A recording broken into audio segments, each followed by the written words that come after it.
Universidad Nacional Autónoma de México, Facultad de Estudios Superiores Iztacala, en su modalidad Psicología a Distancia, presentan los alumnos Julio César Ferman Undal, Emilio Alejandro Obeso Gasca, Cintia Patricia Padilla González, Edith Pantoja Vera e Irma de Jesús Salazar González, a cargo del maestro Mario Fausto Gómez Lamont, los fundamentos teóricos y prácticos de la medición en psicofisiología.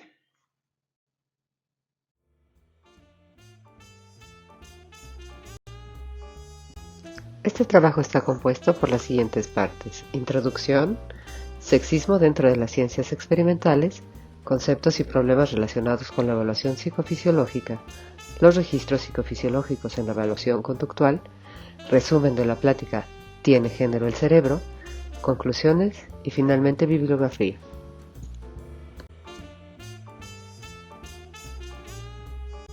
La psicofisiología es una disciplina que examina la relación entre los procesos mentales y la actividad fisiológica, concentrándose en comprender la interacción entre la mente y el cuerpo a través de medidas fisiológicas para evaluar estados emocionales, cognitivos y conductuales. Sus raíces se encuentran en los trabajos de Ivan Pavlov, Cannon y Hess. Pavlov exploró el condicionamiento clásico. Cannon contribuyó con la teoría de la respuesta de lucha o huida y Hans Selye desarrolló la teoría del estrés. La evaluación psicofisiológica implica medir respuestas del sistema nervioso autónomo, como la frecuencia cardíaca o la actividad cerebral, para comprender estados emocionales y cognitivos. Sus desafíos incluyen la variabilidad individual en las respuestas y la precisa interpretación de los datos. Los registros psicofisiológicos comunes abarcan la actividad eléctrica cerebral, la actividad cardíaca y la actividad muscular, utilizados para evaluar patrones de respuesta en diferentes estímulos o situaciones. A lo largo de la historia también, las ciencias experimentales han estado predominantemente lideradas por hombres, a pesar de las significativas contribuciones de las mujeres. Aunque la participación femenina ha aumentado, persisten desafíos en términos de discriminación y sesgos de género. Finalmente haremos una reflexión sobre ¿Tiene género el cerebro?, en donde se destaca la charla de la doctora Fernanda Pérez Gay en mayo de 2020, explorando el mito sobre si el cerebro tiene género. Se señala además la existencia del neurosexismo en las investigaciones y la importancia de considerar las características sociales y la neuroplasticidad en este contexto. El sexismo no es inherente a una sola área, lugar o tiempo. Se practica en cualquier campo y en todos los rincones del planeta de manera sistemática. Un ejemplo palpable de esta lamentable realidad fue el caso de Hipatia, una destacada matemática, filósofa y astrónoma egipcia que en el siglo IV fue lapidada por un grupo de hombres fundamentalistas. En el México del siglo XIX, como señala Gómez Lamont 2022, las mujeres solo podían aspirar a estudios que no las eximieran de las responsabilidades consideradas propias de su sexo. Resulta interesante destacar que cuando la razón supera los miedos, el pensamiento androgénico muestra su fuerza al aprobar y respaldar a figuras como Matilde Montoya, la primera médica mexicana, y la odontóloga Margarita Chorney Salazar, permitiéndoles atender a otras mujeres y aplaudiendo así su destacada labor. Otro ejemplo significativo es el de las afroamericanas que lucharon por su lugar en la NASA. Sin la contribución de mujeres como Mary Jackson, Katherine Johnson y Dorothy Vaughan, la carrera espacial que sostenía Estados Unidos con la entonces Unión de Repúblicas Socialistas Soviéticas no se hubiese completado. Estas mujeres rompieron barreras y demostraron que el talento y la capacidad no conoce límites ni género.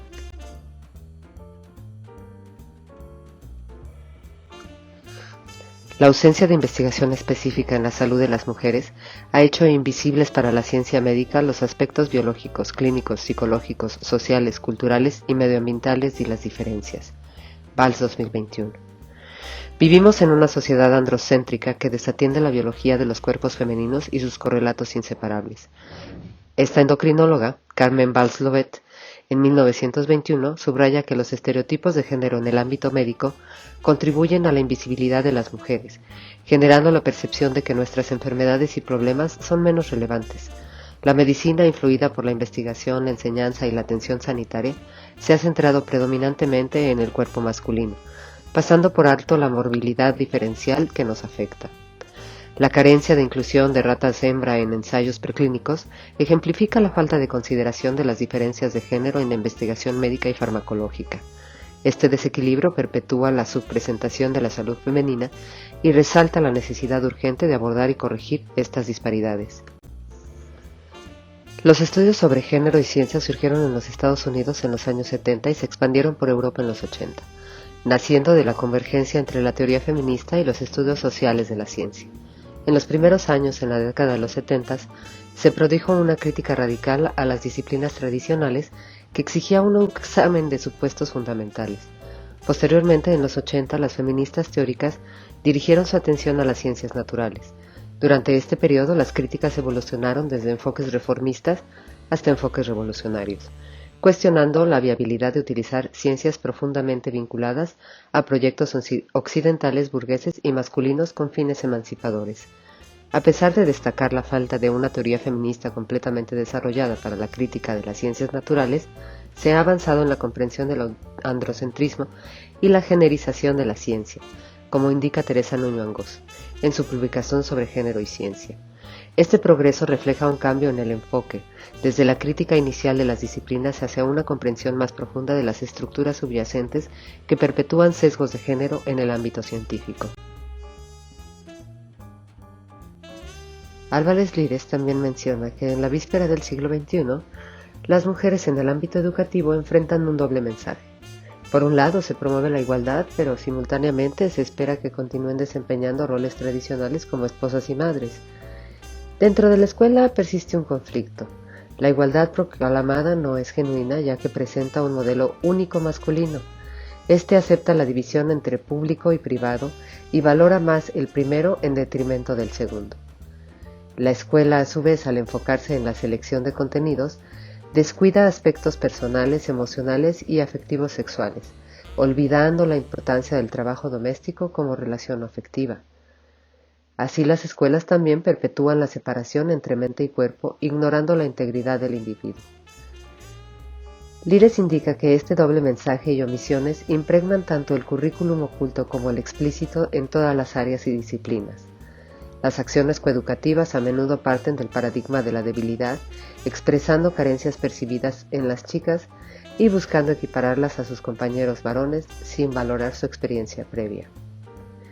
Esta intervención pasa por alto la necesidad de que cualquier colectivo marginado se empodere desde su propia cultura, fomentando la autoestima en lugar de la desvalorización, lo cual es crucial en una escuela si quiere ser multicultural y multitécnica, pues parece ausente en algunas acciones destinadas a promover la igualdad.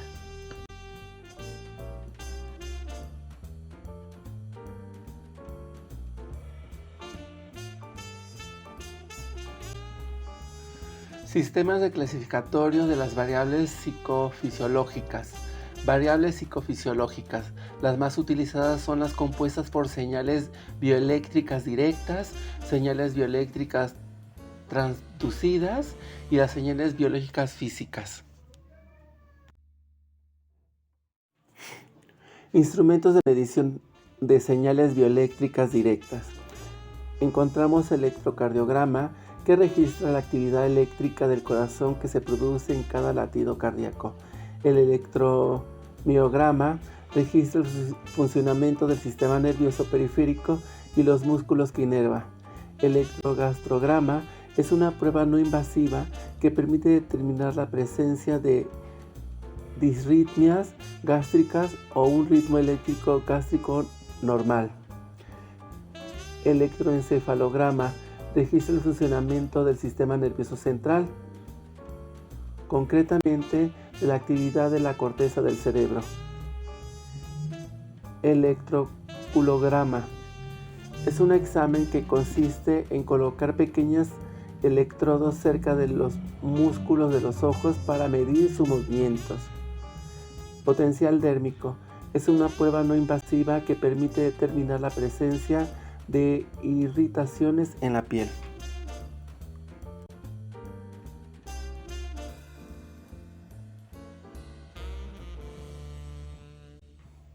Los instrumentos de medición de señales bioeléctricas transducidas son la resistencia dérmica, que registra la capacidad del material de oponerse al flujo del calor.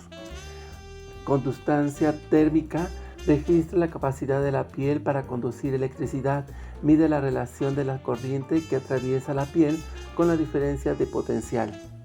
Impedancia dérmica registra la capacidad que tiene el organismo para conducir una corriente eléctrica. Admitancia dérmica registra el paso de corrientes de la actividad eléctrica en la piel. Plestimograma de impedancia mide los cambios de volumen en función de las variaciones en la impedancia eléctrica, utilizando el principio físico de la carga iónica que posee el flujo sanguíneo. Neumografía de impedancia es una prueba no invasiva que compara los volúmenes y frecuencias respiradas con las obtenidas por neumatografía. Reoencefalograma es una prueba que permite estudiar la circunstancia cerebral y representa las variaciones de impedancia intracraneal en relación con las modificaciones del flujo vascular. Los instrumentos de medición de señales biológicas físicas. Encontramos la temperatura, que registra la actividad eléctrica de la piel. El volumen plestimográfico registró cambios de presión y volumen que se utiliza para diagnóstico de enfermedades pulmonares y cardiovasculares. Movimiento registra la conducta del organismo. Motilidad gástrica registra la acción fisiológica del aparato digestivo encargado de desplazar el contenido de la boca hacia el ano. La presión sanguínea mide la tensión ejercida por la sangre circundante sobre las paredes de los vasos sanguíneos y constituye uno de los principales signos vitales. Flujo sanguíneo mide la cantidad de sangre que atraviesa la sección de un punto dado de la circulación en un periodo determinado. Conceptos y problemas relacionados con la evaluación psicofisiológica. La evaluación psicofisiológica busca indicadores objetivos de estados psicopatológicos, en comparación con los datos más objetivos obtenidos a través de la entrevista y los cuestionarios. Persigue encontrar o identificar criterios diagnósticos o marcadores biológicos que distingan características con validez y que los resultados sean fiables clínicamente. Las medidas psicofisiológicas poseen un gran potencial para ser utilizadas en evaluaciones clínicas. Mejorar el diagnóstico con técnicas de exploración fisiológica de carácter objetivo. Da a conocer mejor la problemática de forma que se pueda profundizar más en componentes biológicos y en la relación entre estados psicológicos y variables y procesos fisiológicos y a distinguir entre subgrupos de pacientes. Son útiles para la identificación de la etiología de trastornos, patrones de riesgo genético y marcadores fenotípicos. Las problemáticas que pueden ser abordadas dentro de la psicofisiología están asociadas con la psicología de las emociones. Todas las emociones, tanto las agradables como las desagradables, están profundamente arraigadas en la biología. La mayoría de las respuestas de las reacciones emocionales, en especial aquellas que se asocian con conductas defensivas o agresivas, han existido desde hace mucho tiempo y surgieron como parte del proceso de adaptación y supervivencia de la especie humana en nuestro pasado evolutivo y ha moldeado nuestra conducta y estructura cerebral. De acuerdo a Vélez 2006, la evaluación psicofisiológica en relación con la emoción ha sido reportada con técnicas de neuroimagen, especialmente con la técnica de resonancia magnética funcional. Y aunque esta técnica muestra una alta resolución espacial, presenta una baja resolución temporal. Tenemos que asentar que las emociones son experiencias multidimensionales con al menos 3 sistemas de respuesta: cognitivo-subjetivo, conductual-expresivo y fisiológico-adaptativo. La emoción es fisiológica adaptativa a consecuencia de la percepción de los cambios fisiológicos producidos por un determinado evento en zonas específicas del cerebro. La red neuronal involucrada en el proceso emocional incluye estructuras como el tronco cerebral, hipotálamo, prosencéfalo basal, amígdala, corteza prefrontal ventromedial y la corteza cingulada.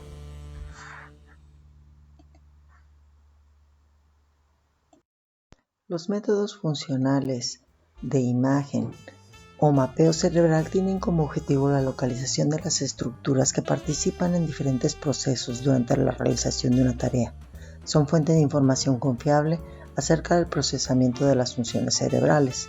Ejemplos de utilización de las técnicas psicofisiológicas en el ámbito clínico se encuentran la evaluación de síntomas específicos de ansiedad, pánico, estrés postraumático, marcadores biológicos e indicadores psicofisiológicos, problemas y dificultades en la evaluación, trastornos de ansiedad, depresión, esquizofrenia y adicción y personalidad antisocial.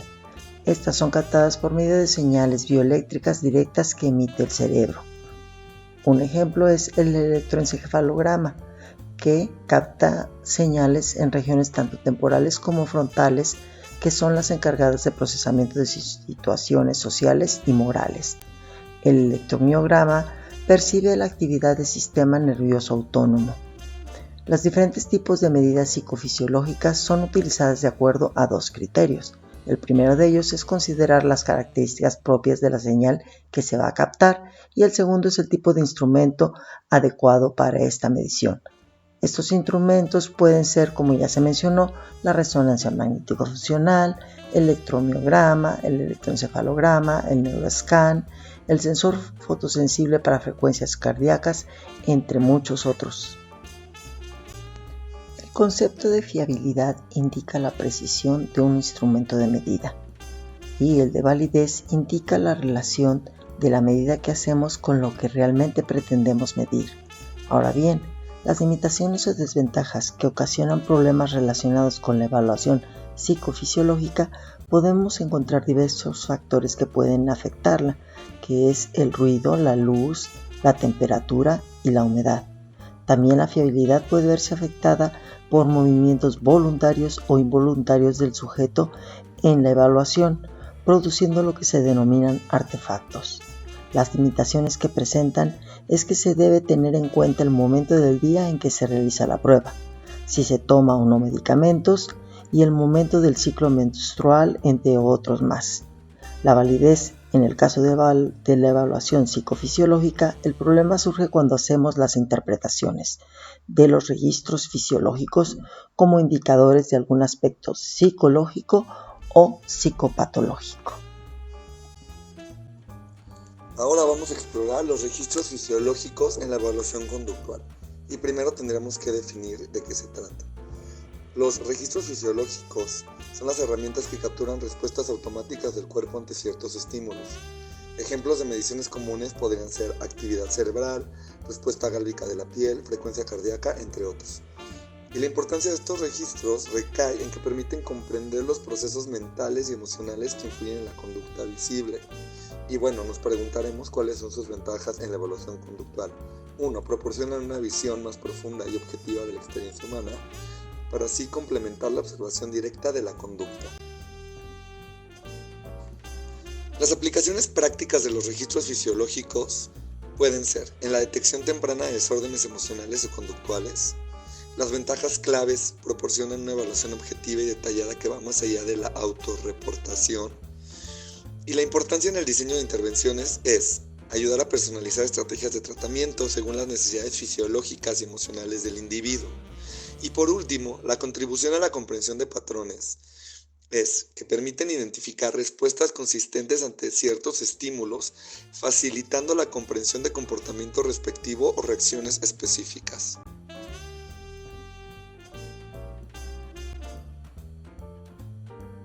Algunas de las razones que contribuyeron a esta percepción errónea incluyen la ignorancia sobre anatomía y fisiología. En épocas antiguas, el conocimiento sobre la anatomía y la fisiología del cuerpo humano, incluido el cerebro, era limitado. La falta de comprensión científica llevó a la formulación de teorías sin fundamentos sólidos. La jerarquía social y roles de género. Muchas sociedades históricas estaban organizadas en estructuras jerárquicas donde los hombres tenían roles dominantes y las mujeres eran consideradas como inferiores. Estas estructuras sociales influyeron en la interpretación de diferencias, reales o percibidas, entre hombres y mujeres. La falta de acceso a la educación para las mujeres. En muchas culturas antiguas, las mujeres tenían limitado acceso a la educación formal, lo que contribuía a la percepción de que eran intelectualmente inferiores. La falta de oportunidades educativas perpetuaba estereotipos y limitaba el desarrollo de habilidades y conocimientos en mujeres. La interpretación de diferencias cognitivas. Se observaban además diferencias en los roles y comportamientos entre hombres y mujeres, y estas diferencias eran interpretadas de manera sesgada. Se asumía que cualquier variación en el rendimiento intelectual debía atribuirse a una supuesta inferioridad del cerebro femenino.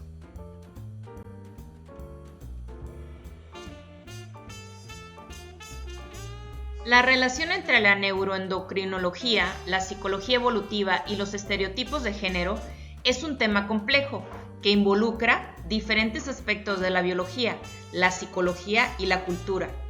Aquí se expone una breve descripción de cada uno de estos términos y cómo están relacionados. La relación entre estos campos es compleja, como ya se dijo, y es esencial abordar estas cuestiones con una comprensión integral que reconozca la interacción entre factores biológicos, psicológicos y sociales. Es importante destacar que las diferencias individuales son significativas y que los estereotipos de género no deben utilizarse para limitar las oportunidades o restringir el potencial de ninguna persona. La investigación y la educación basadas en evidencia científica pueden contribuir a desafiar y cambiar percepciones erróneas y estereotipos.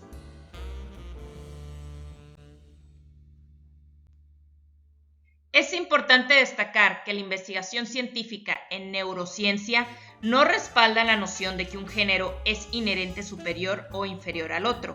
Las diferencias observadas a nivel cerebral son complejas y no se traducen directamente en diferencias de habilidades o capacidades. Además, las experiencias individuales, la educación, el entorno y otros factores también desempeñan un papel crucial en el desarrollo de habilidades y comportamientos. Combatir el neurosexismo implica abogar por una interpretación más precisa y equitativa de la investigación neurocientífica y reconocer la diversidad y complejidad de las experiencias individuales. También implica desafiar y cuestionar activamente los estereotipos de género que puedan surgir a partir de interpretaciones sesgadas de la ciencia.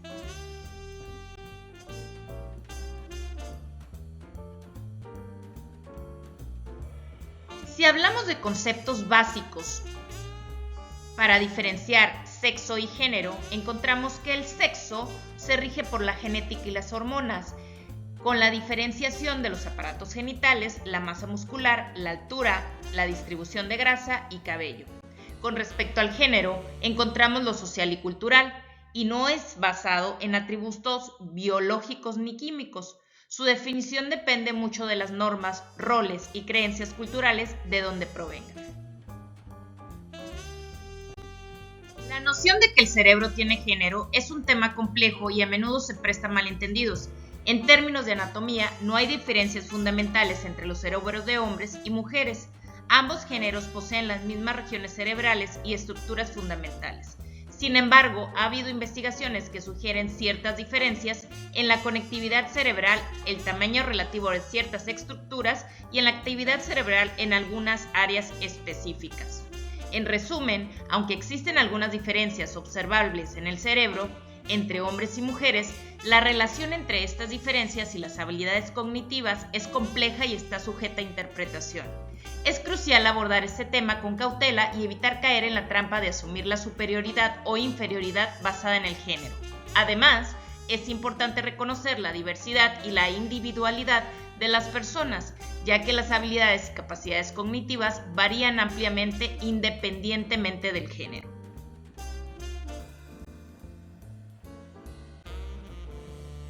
Como hemos podido observar a lo largo de la presentación, la psicofisiología es una rama interdisciplinaria de la ciencia que se ocupa de la interrelación entre los procesos psicológicos y fisiológicos. Esta disciplina es crucial porque proporciona un entendimiento profundo de cómo el cuerpo y la mente están interconectados. Algunas razones clave por las cuales la psicofisiología es importante es por la comprensión de la respuesta al estrés, la investigación sobre trastornos mentales y físicos, las aplicaciones clínicas que posee al mejorar el rendimiento humano, así como la validación de medidas psicológicas y las conexiones entre mente y cuerpo. En resumen, la psicofisiología es importante porque proporciona un marco científico para comprender cómo la actividad mental y fisiológica están interconectadas. Esta comprensión tiene aplicaciones significativas en campos que van desde la salud mental hasta la mejora del rendimiento humano y la gestión del estrés. Con respecto a si el cerebro tiene género, podemos llegar a la conclusión de que no. El cerebro en sí mismo no tiene género. La noción de que el cerebro puede tener un género se refiere a la idea de que hay diferencias cerebrales inherentes y distintivas entre hombres y mujeres, que van más allá de las diferencias sexuales biológicas en la anatomía reproductiva. Esta idea ha sido objeto de debate y a menudo se ha malinterpretado.